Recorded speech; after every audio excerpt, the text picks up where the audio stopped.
지난 9월 9일 인도 타밀나두주 스리페룸부두르에 위치한 삼성전자 생산 공장에서 대규모 노동쟁의가 발생했습니다.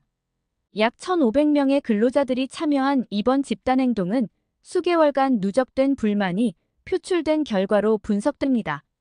스리페룸부두르 공장은 삼성전자의 인도 사업 전략에서 중요한 위치를 차지하고 있습니다. 이 시설은 주로 대형 가전제품을 생산하며 연간 약 400만 대의 제품을 제조하고 있습니다. 이는 삼성전자 인도 사업부 전체 매출의 약 3분의 1을 차지할 정도로 중요한 비중입니다.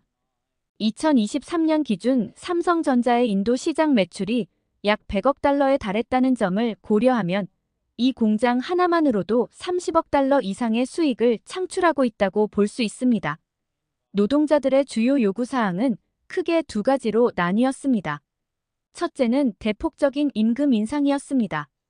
현재 인도 제조업 분야의 평균 월급이 19,000루피 수준인 반면 삼성전자 공장 근로자들의 평균 임금은 25,000루피 약 300달러로 이미 업계 평균을 상회하고 있습니다. 그럼에도 불구하고 노동자들은 향후 3년에 걸쳐 단계적으로 임금을 인상하여 최종적으로 71,000루피 약 852달러까지 올려달라고 요구하고 있습니다. 이는 인도 제조업 평균 임금의 무려 373%에 해당하는 금액으로 상당히 높은 수준의 요구입니다. 두 번째 주요 요구사항은 노동조합의 공식 인정입니다. 근로자들은 삼성인도 노동자 연합의 정식 승인을 강력히 주장하고 있습니다. SIWU는 2023년 말부터 조직화를 시작하여 2024년 중반까지 약 1,000명의 조합원을 확보했다고 합니다. 이는 전체 공장 인력의 60% 이상을 차지하는 상당한 규모입니다. 삼성 측에서는 15%의 임금 인상과 의료보험 혜택 확대, 그리고 연간 성과급 지급을 제안했지만 노동조합 인정 문제에 대한 합의점을 찾지 못해 협상이 난항을 겪고 있습니다. 이 파업으로 인해 삼성전자는 하루에 약 10,000대의 가전제품 생산에 차질을 빚고 있습니다. 만약 파업이 한 달간 지속될 경우 300억 루피 약 4억 5천만 달러 이상의 손실이 예상된다는 분석이 나왔습니다. 이는 파업의 영향력이 상당히 크다는 것을 보여주는 수치입니다. 이 사태는 인도 정부의 주목을 받고 있습니다. 타밀나두 주정부는 갈등 해결을 위해 노동부 장관을 현장에 파견했으며 중앙정부 역시 상황을 면밀히 관찰 중입니다. 정부의 이러한 대응은 이번 파업이 인도의 메이크 인 인디아 정책과 외국인 투자 유치에 미칠 수 있는 부정적 영향에 대한 우려를 반영합니다. 인도에서 발생한 이번 노사 갈등은 최근 몇 년간 계속된 유사 사례들 중 하나입니다. 특히 글로벌 기업들의 생산 기지에서 이러한 문제가 반복되고 있습니다. 예를 들어 애플의 주요 공급업체인 폭스콘과 위스트론도 심각한 노사 문제를 겪었습니다. 2020년 12월 위스트론의 카르나타카주 아이폰 제조 공장에서는 대규모 노동자 시위가 발생했습니다. 약 2,000명의 근로자들이 임금 체불과 열악한 근로 환경에 항의하며 격렬한 시위를 벌였고 그 결과 약 700만 달러에 달하는 재산 피해가 발생했습니다. 더불어 공장 운영이 3개월간 중단되는 사태로 이어졌습니다. 폭스콘 역시 2021년 12월 첸나이 인근 공장에서 유사한 문제를 겪었습니다. 식중독 사건을 계기로 발생한 대규모 시위에는 전체 직원 17,000명 중 2,000명 이상이 참여했습니다. 이로 인해 공장이 일시적으로 폐쇄되었고 애플의 생산 일정에도 상당한 차질이 빚어졌습니다. 한국 기업들도 이러한 문제에서 자유롭지 않았습니다. 2023년 10월 현대자동차의 인도 첸나이 공장에서도 노동자들의 파업이 발생했습니다. 600명 이상의 근로자들이 참여한 이 파업에서 노동자들은 해고된 동료들의 복직과 노동조합의 공식 인정을 요구했습니다. 이 사건으로 인해 현대자동차는 하루 생산량의 80%에 해당하는 약 2,000대의 차량 생산에 차질을 빚었고 상당한 경제적 손실을 입었습니다. 이러한 연이은 노사 갈등은 인도의 급속한 경제 성장 이면에 존재하는 구조적 문제를 드러냅니다. 인도는 최근 높은 경제 성장률을 기록했지만 그 혜택이 사회 전반에 균등하게 분배되지 않았습니다. 도시와 농촌 간, 그리고 사회 계층 간 소득 격차가 더욱 벌어지면서 사회적 긴장이 고조되고 있는 것입니다. 법적으로는 폐지된 인도의 계급제도가 사회 곳곳에서 여전히 영향력을 발휘하고 있다는 점도 이러한 갈등의 한 원인으로 지목됩니다. 1947년 독립 이후 제정된 헌법에 따라 계급 차별은 금지되었지만 수세기에 걸쳐 형성된 사회적 계층 구조는 쉽게 사라지지 않고 있습니다. 이는 특히 노동 환경과 임금 문제에서 여실히 드러나고 있습니다. 삼성전자 공장에서 발생한 이번 파업 사태는 단순한 기업 내부의 문제를 넘어서는 의미를 지닙니다. 이는 인도 사회의 근본적인 구조적 문제, 글로벌 기업들의 현지화 전략, 그리고 인도 정부의 외국인 투자 유치 정책 사이의 복잡한 관계를 보여주는 중요한 사례입니다. 이번 사태의 해결 과정과 그 결과는 향후 인도에서 기업들의 운영 방식, 노사 관계의 발전 방향, 그리고 정부의 경제 정책 수립에 중요한 참고 사례가 될 것으로 전망됩니다. 오늘은 인도 내에서 일어나고 있는 현재 이 사태를 바라보는 한 여성의 이야기입니다. 오늘의 사연 지금 시작합니다. 잠깐만요. 1초면 가능한 구독과 좋아요 버튼을 눌러주시면 영상 제작에 큰 힘이 됩니다. 안녕하세요. 저는 인도에서 향신료로 유명한 케랄라에 살고 있는 아르차나라고 해요. 케랄라는 오래전부터 향신료의 땅으로 불리며 후추, 계피, 정향, 카다멈 등 다양한 향신료의 주요 산지로 알려져 있죠. 아름다운 자연 경관과 함께 풍부한 향신료 무역의 역사로도 유명한 이곳에서 저희 가족은 향신료 가게를 운영하고 있어요. 저희 가게는 3대째 이어온 전통 향신료 상점이에요. 어릴 적부터 저는 이 가게에서 자라났죠. 향신료의 향기와 색깔, 그리고 손님들의 북적거림이 제 일상이었습니다. 우리 가게는 골목 안쪽에 있어요. 좁은 골목을 지나면 오래된 목재문이 보이는데 그 문을 열면 향신료의 향기가 가득한 세상이 펼쳐집니다. 벽면을 따라 늘어선 나무 선반에는 수많은 유리병들이 가지런히 놓여 있어요. 그 안에는 터메릭, 커민, 코리앤더 등 다양한 향신료들이 담겨 있죠. 저는 이 가게에서 일하는 것을 좋아해요. 손님들과 이야기를 나누며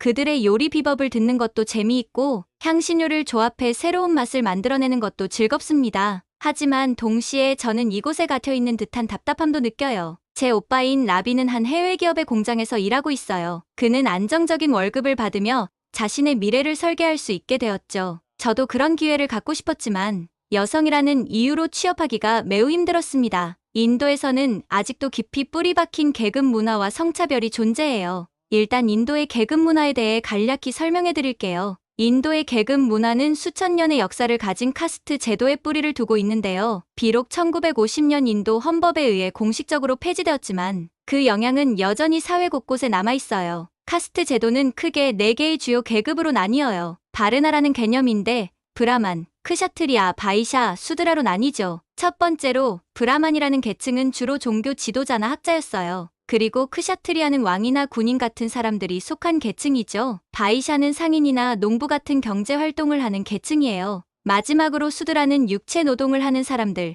즉 가장 하위 계층이죠. 하지만 이 4가지 계층 외에도 바르나 체계 바깥에 있는 사람들이 있었어요. 이 사람들은 달리트라고 부르는데 불가촉천민이라고 해요. 이들은 역사적으로 가장 심한 차별을 받았고 마을 공동체에서도 배제되었어요. 이와 더불어 자티라는 개념도 중요한데 자티는 더 세부적으로 직업이나 지역에 따라 나뉜 집단이며 자티에 속한 사람들은 대개 부모가 속한 자티에 따라 같은 직업을 물려받았고 자티 간의 결혼도 금지되었어요. 그래서 자티는 마치 작은 사회적 집단처럼 오랫동안 이어져 왔죠. 이 제도는 직업뿐만 아니라 사회적 지위, 결혼, 그리고 심지어 일상적인 상호작용까지 영향을 미칩니다. 예를 들어 높은 카스트의 사람들은 낮은 카스트의 사람들과 식사를 함께하는 것을 꺼리는 경우가 많아요. 교육과 취업 기회에서도 이런 차별이 존재합니다. 2019년 인도 정부의 보고서에 따르면 공공부문 일자리의 약 70%를 상위 카스트가 차지하고 있어요. 이는 단순한 숫자 이상의 의미를 갖습니다. 상위 카스트가 대부분의 권력과 영향력 있는 자리를 차지하고 있다는 뜻이기 때문이죠. 반면 하위 카스트와 달리트는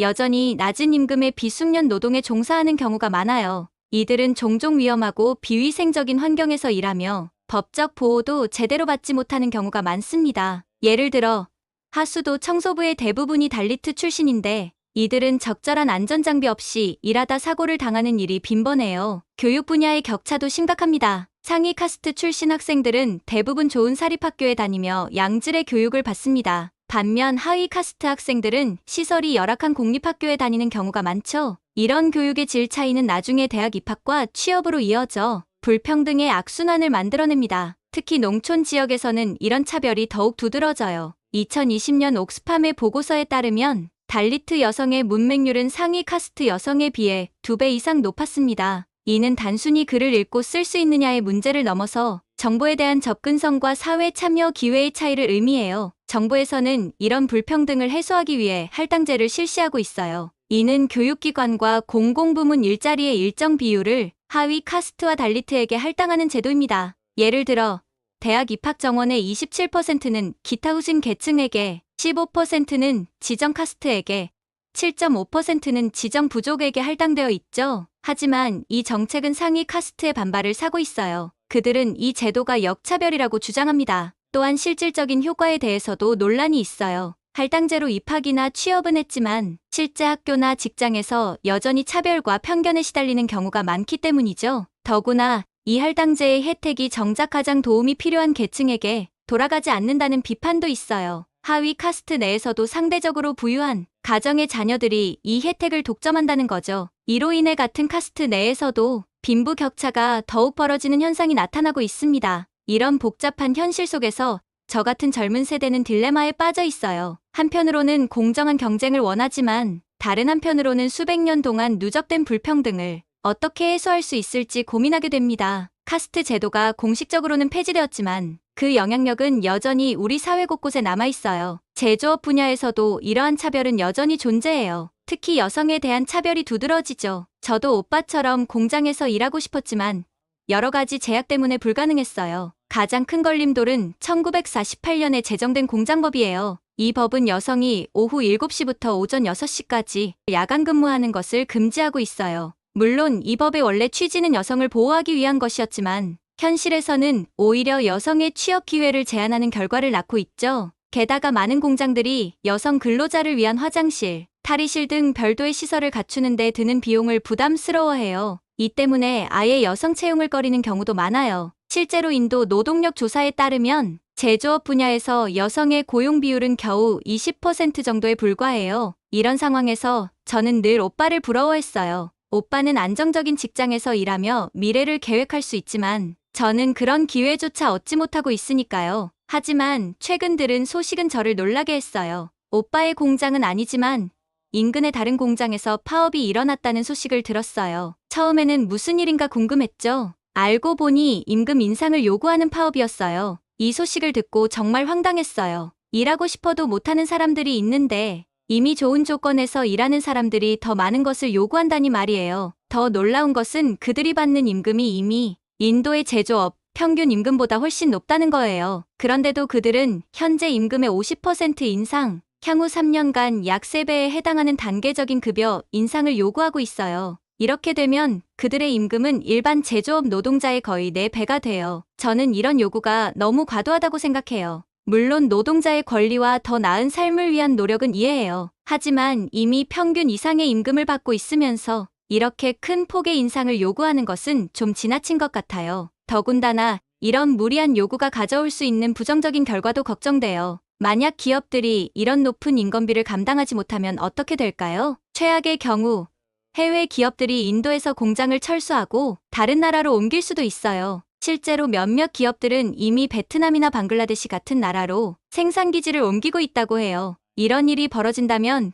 그 피해는 고스란히 우리 노동자들에게 돌아갈 거예요. 일자리를 잃은 노동자들은 어디로 갈 건가요? 새로운 일자리를 찾기도 쉽지 않을 텐데 말이에요. 게다가 외국 기업들이 떠나면 우리나라의 경제 발전에도 큰 타격을 줄 거예요. 이런 생각을 하다 보면 우리나라의 노동 문화에 대해 안타까운 마음이 들어요. 왜 우리는 항상 극단적인 방법을 택하는 걸까요? 대화와 타협을 통해 서로가 윈윈할 수 있는 방법을 찾아야 하는 것 아닐까요? 이런 상황을 보면서 저는 정부가 더 적극적으로 나서야 한다고 생각해요. 하지만 지금 정부는 무엇을 하고 있는지 모르겠어요. 노사 갈등을 중재하고 합리적인 해결책을 제시해야 할 정부가 침묵하고 있는 것 같아 답답합니다. 정부는 노동자들의 권리도 보호하면서 동시에 기업들이 인도에서 계속 사업을 할 수 있는 환경을 만들어야 해요. 하지만 지금처럼 극단적인 임금 인상 요구를 그대로 두면 많은 기업들이 인도를 떠날 수도 있다는 게 제일 큰 걱정이에요. 이런 상황을 막기 위해 정부는 노사 간의 대화를 촉진하고 합리적인 임금 인상 가이드라인을 제시해야 한다고 봐요. 동시에 기업들이 인도에 계속 투자할 수 있도록 세제 혜택이나 인프라 지원 같은 정책도 필요할 것 같아요. 또한 여성들의 취업 기회를 제한하는 법규들도 개선해야 해요. 예를 들어 여성의 야간 근무를 허용하되 안전장치를 강화하는 방안을 고려해 볼 수 있을 거예요. 이렇게 하면 저 같은 여성들도 더 많은 취업 기회를 가질 수 있을 거예요. 결국 노동자와 기업, 그리고 정부가 서로 이해하고 타협하는 문화를 만들어가는 게 중요해요. 그래야만 우리나라가 지속적으로 발전할 수 있고 모든 사람들에게 공정한 기회가 주어질 수 있을 거예요. 하지만 이런 생각을 하면서도 저는 같은 인도인으로서 부끄러움을 느껴요. 우리 모두가 너무 개인의 이익만을 추구하고 있는 건 아닐까요? 저도 더 나은 직장, 더 높은 임금을 원하지만 우리나라 전체의 발전을 저해한다면 그건 정말 이기적인 행동이겠죠? 우리나라의 역사를 돌아보면 우리는 항상 함께 힘을 모아 어려움을 극복해왔어요. 독립운동 때도 그랬고 경제 발전을 이루는 과정에서도 그랬죠. 하지만 지금은 그런 단합된 모습을 찾아보기 힘들어요. 대신 각자 도생의 모습이 더 많이 보이는 것 같아 부끄러울 뿐입니다. 파업에 참여한 노동자들도 이 상황을 방관하고 있는 정부도 모두 자신의 이익만을 생각하고 있는 것 같아 안타까워요. 우리 모두가 조금씩 양보하고 타협한다면 더 나은 해결책을 찾을 수 있지 않을까요? 저 역시 제 욕심만 차리려 했던 적이 있어요. 오빠처럼 좋은 직장에 들어가 돈을 많이 벌고 싶었죠. 하지만 이제는 그런 생각이 부끄러워요. 우리 모두가 잘 살 수 있는 방법을 찾는 게 더 중요하다는 걸 깨달았거든요. 앞으로는 제가 할 수 있는 일부터 시작해보려고 해요. 우리 가게에서 일하면서 지역사회에 도움이 되는 일을 찾아볼 생각이에요. 우리 가게의 이익 일부를 지역의 교육 사업에 기부하려고 해요. 그렇게 하면 더 많은 사람들이 교육을 받고 더 나은 직업을 가질 수 있을 거예요. 또한 여성들의 권리 향상을 위한 활동에도 참여하고 싶어요. 제가 겪은 어려움을 다른 여성들은 겪지 않았으면 좋겠거든요. 지역 여성 단체에 가입해서 여성의 취업 기회 확대를 위한 캠페인을 펼쳐보려고 해요. 이런 작은 노력들이 모여 언젠가는 우리 사회를 변화시킬 수 있을 거라고 믿어요. 우리 모두가 조금씩 양보하고 협력한다면 노동자도, 기업도, 그리고 우리나라 전체가 함께 발전할 수 있을 거예요. 지금 당장은 힘들고 갈등이 있겠지만 이런 변화들이 일어난다면 장기적으로는 우리 모두에게 도움이 될 거라고 믿어요. 저는 이런 희망을 갖고 오늘도 열심히 살아가고 있어요. 제 모국, 인도에 대해 좋은 이야기를 들려드려야 하는데 오늘은 제 푸념만 한 것 같아 아쉽네요. 다음번엔 좋은 이야기로 다시 전해드릴 수 있었으면 좋겠습니다. 오늘 사연은 여기까지입니다. 인도 삼성전자 공장의 노사 갈등을 바라보는 인도 여성의 사연 어떠셨나요? 처음에는 단순한 임금 인상 요구로 보였지만 그 이면에 인도 사회의 복잡한 구조적 문제와 글로벌 기업의 현지화 전략이 얽혀 있다는 점이 인상적이었습니다. 이번 사태를 통해 한국 기업들의 해외 진출 시 직면하는 도전과 그들의 대응 방식을 엿볼 수 있었습니다. 특히 삼성전자와 현대자동차와 같은 한국 기업들이 인도에서 겪는 노사 문제는 우리에게 많은 시사점을 줍니다. 한국 기업들의 글로벌 경쟁력과 함께 해외 현지에서의 노사관계 관리 능력이 얼마나 중요한지 다시 한번 확인할 수 있었습니다. 이는 앞으로 한국 기업들이 세계 시장에서 더욱 발전하기 위해 반드시 갖춰야 할 역량일 것입니다.